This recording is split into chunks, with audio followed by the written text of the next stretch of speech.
नमस्कार दोस्तों, कैसे हैं आप सब। आशा करता हूँ आप सब अच्छे होंगे। तो आज हम म्यूचुअल फंड्स के टाइप के बारे में बात करेंगे कि म्यूचुअल फंड कितने प्रकार के होते हैं। जनरली 3 प्रकार के म्यूचुअल फंड होते हैं: equity mutual fund, debt mutual fund और hybrid mutual fund. Equity mutual fund मतलब वो फंड जो स्टॉक मार्केट में इन्वेस्ट करते हैं। इक्विटी म्यूचुअल फंड के भी अलग अलग टाइप्स होते हैं, जैसे large cap fund, mid cap fund और small cap fund.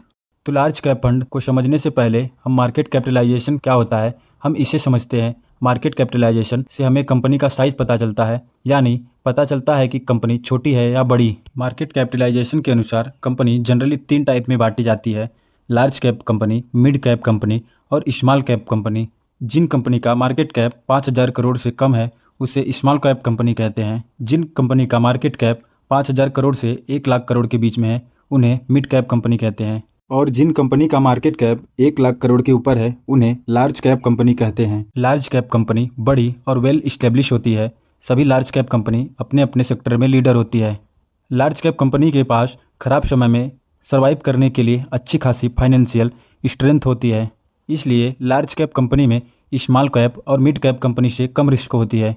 L&T, Reliance और TCS ये सारी लार्ज कंपनी है, इसलिए लार्ज कैप में रिस्क बहुत कम या ना के बराबर होती है। स्मॉल कैप कंपनी ग्रोथ के शुरुआती दौर में होती है, इसलिए इसमें रिस्क भी ज़्यादा होता है। जो फंड लार्ज कैप में इन्वेस्ट करते हैं उन्हें लार्ज कैप कहते हैं, और जो फंड मिड कैप में इन्वेस्ट करते हैं उन्हें मिड कैप कहते हैं, और जो फंड स्मॉल कैप में इन्वेस्ट करते हैं उन्हें स्मॉल कैप फंड कहते हैं। अगला फंड है डेथ फंड। यह भी एक प्रकार का म्यूचुअल फंड होता है, जिसके जरिए गवर्नमेंट या कंपनी पैसे उधार लेती है और फिर इंटरेस्ट के साथ वो पैसा रिटर्न करती है। डेथ फंड में इक्विटी फंड से रिस्क कम होता है और रिटर्न भी कम होता है। अगला फंड है हाइब्रिड फंड।